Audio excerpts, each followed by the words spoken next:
Gas पेटवून घेतला आहे. त्यावर आता कढई ठेवते. कढई गरम होईपर्यंत आपण 2 वाट्या शेंगदाणे घेणार आहोत. आजची रेसिपी आहे शेंगदाण्याची पोळी. दूध आणि मसाले भात खूप भारी लागते. एकदा नक्की करून बघा. आता शेंगदाणे एकदा स्वच्छ बघून घेते आणि करून घेते स्वच्छ.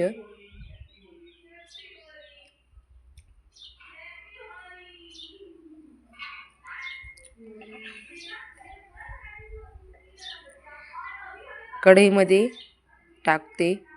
आता एकसारखे आपण परतून घ्यायचे.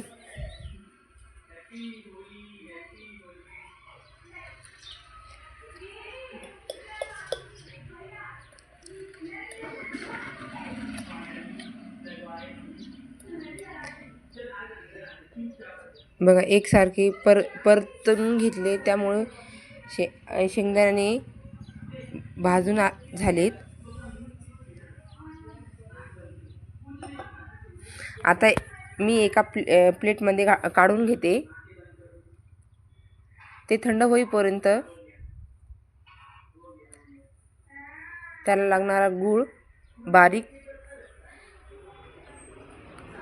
कापून घेते, बारीक चिरून.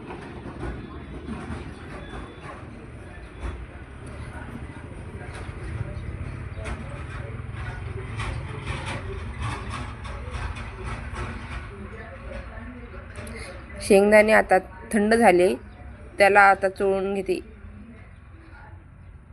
आपला गूळ खिसून झालेला आहे.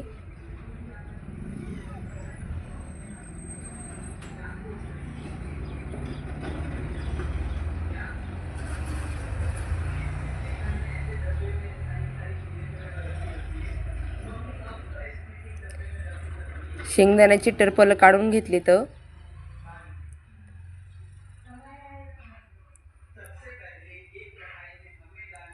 आता मिक्सरच्या भांड्यामध्ये टाकून घेते आणि बारीक करून घेऊ मिक्सरला.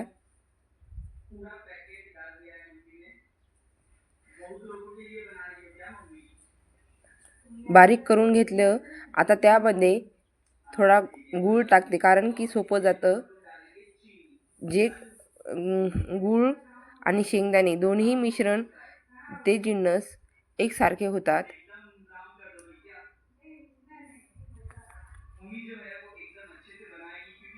हे बघा, सगळं मिश्रण आपण एकसारखं करून घेतलेलं आहे. आता आपण शेंगदाण्याची पोळी करूया. गॅस पेटवून घेतलेला आहे आणि त्यावर तवा ठेवला आहे. पीठ मी अर्धा तास कणिक मळून घेतलं होतं आणि अर्धा तास भिजत ठेवलं.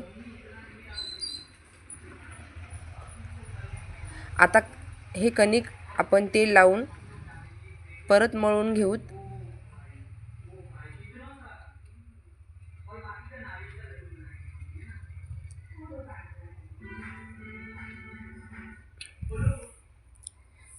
कणिक छान झाकून ठेवल्यावर डब्यामध्ये ते मऊ राहतं.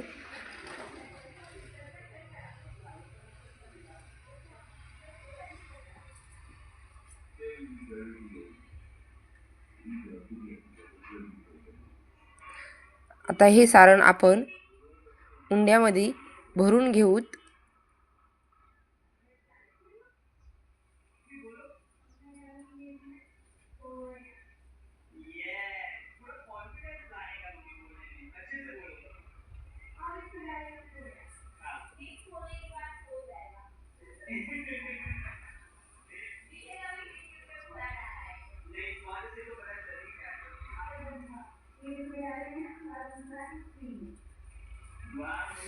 आता एकसारखी आपण पोळी लाटून घेऊ.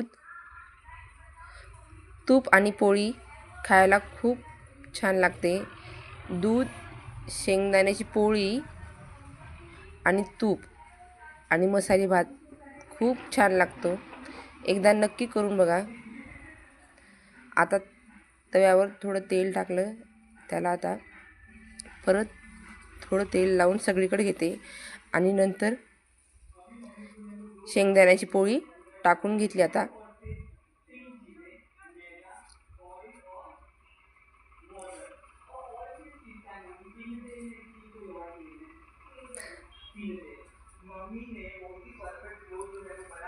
आता भाजून घेतली एकीकडून थोडीशी. आपली रेडी आहे खायला. आता या